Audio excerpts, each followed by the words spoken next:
Édouard Franck, vous êtes spécialiste du patrimoine, Serre France Alliance Centre, bienvenue. Donc ce matin, bonjour à tous. J'ai découvert votre signature bien plus que de l'expertise comptable, de l'accompagnement. Alors précisez-nous effectivement vos missions par rapport à cette signature et ce slogan. Oui, tout à fait. Donc effectivement, Serre France Alliance Centre, donc avant tout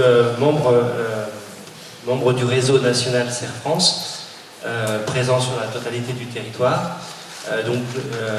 Nous sommes effectivement cabinet d'expertise comptable, mais nous sommes également cabinet de conseil. Le sujet de la transmission, c'est un gros sujet actuellement, pour toutes les raisons qui ont déjà été évoquées, mais il y en a d'autres. La première, c'est la démographie. Ne serait-ce que sur le portefeuille de nos clients professionnels, nous avons 55% des personnes qui ont passé 50 ans. Donc forcément, des problématiques liées à la transmission, à la préparation de la transmission, et qui, dans le domaine de la TPE, ont des répercussions et d'énormes liens avec le patrimoine. Donc effectivement, une entreprise fait partie d'un patrimoine. Donc lorsqu'on aborde la question de la transmission, de la préparation de la transmission, eh bien, il y a nécessité d'avoir une approche globale, que l'on soit d'ailleurs dans une transmission en cadre familial ou pas. Après, c'est le niveau d'appréciation de l'approche patrimoniale qui diffère. Aujourd'hui, pourquoi avoir cette approche patrimoniale au moment d'une transmission?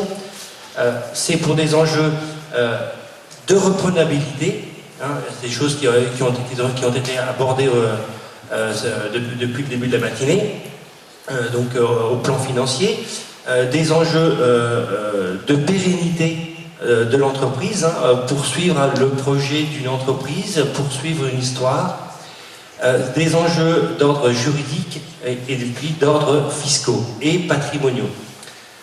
Effectivement, compte tenu de l'évolution du contexte économique, la plupart des entreprises se sont développées, se sont modernisées et ont essayé d'apporter un dynamisme qui entraîne une valorisation du socle foncier immobilier qui est exploité et puis de la valeur de l'entreprise.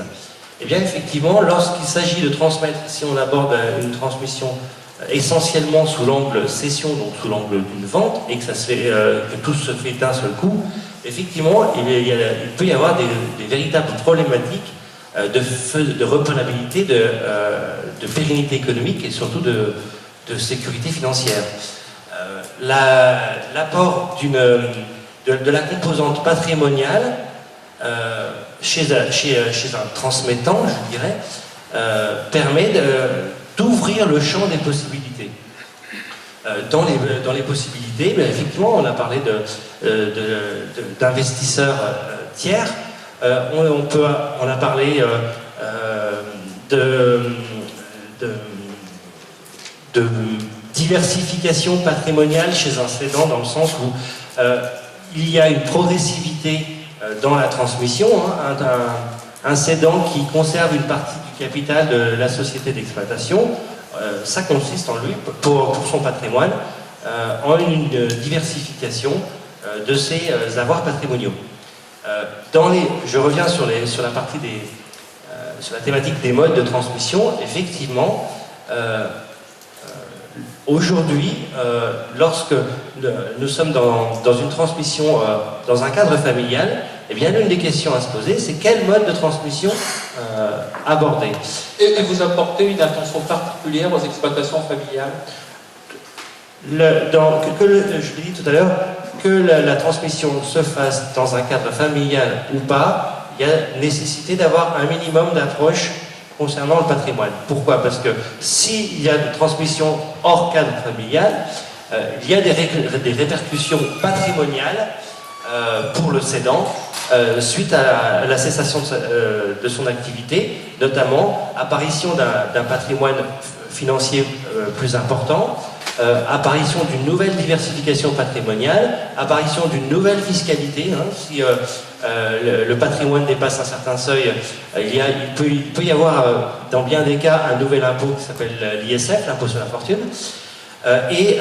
Aujourd'hui, par rapport à la transmission, effectivement, transmission d'entreprise, oui, c'est une thématique, mais transmission du patrimoine, aujourd'hui, vous avez des abattements pour la transmission à titre gratuit du patrimoine en termes de donation ou de succession.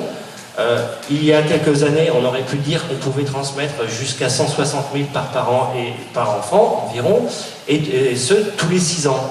Aujourd'hui, on est sur un seuil qui est rabaissé à 100 000 € par parent, par enfant, et qui se régénère tous les 15 ans. Donc ça signifie quoi? Ça signifie que si on ne veut pas un gaspillage fiscal qui engendre des conséquences sur le patrimoine, eh bien il faut anticiper. Et l'occasion de la transmission de l'entreprise est déjà une très bonne occasion pour commencer à réfléchir à la question.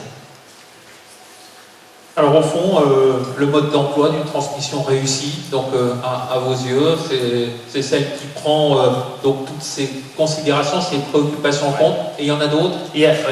Effectivement, une transmission, d'abord c'est un projet. Donc c'est un projet avec plusieurs personnes, une même famille ou plusieurs familles, si on est en transmission hors cadre familial. Donc il y a nécessité de poser très clairement le cadre des projets, le cadre des projets, pour la partie des transmettants et pour la partie des repreneurs. Donc il y a cette première étape. La deuxième étape, c'est avoir une analyse des éléments qui vont être impactés par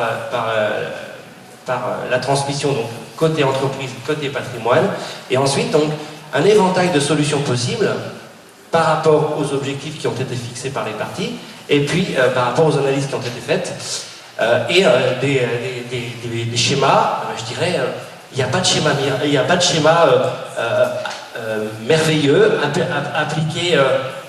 applicable à tout le monde. Le bon schéma, le schéma merveilleux, c'est celui qui colle à la situation des parties, qui colle à la situation des transmettants, qui colle à la situation des repreneurs. Donc voilà, c'est du travail sur mesure qui peut faire intervenir un mixage entre de la donation, de la cession. C'est un schéma de transmission qui peut faire intervenir de la mise en société, de l'apport à société holding avec du financement de soute de partage. C'est une réflexion qui peut faire intervenir des schémas de donation avant cession lorsqu'on est dans un cadre hors familial. Les solutions, je dirais, sont multiples. Le tout, c'est d'avoir la bonne analyse en fonction du cadre des objectifs qui ont été fixés, et puis ensuite on personnalise, on fait du sur-mesure pour chaque projet de transmission. Voilà, merci pour cette expertise donc comptable et patrimoniale.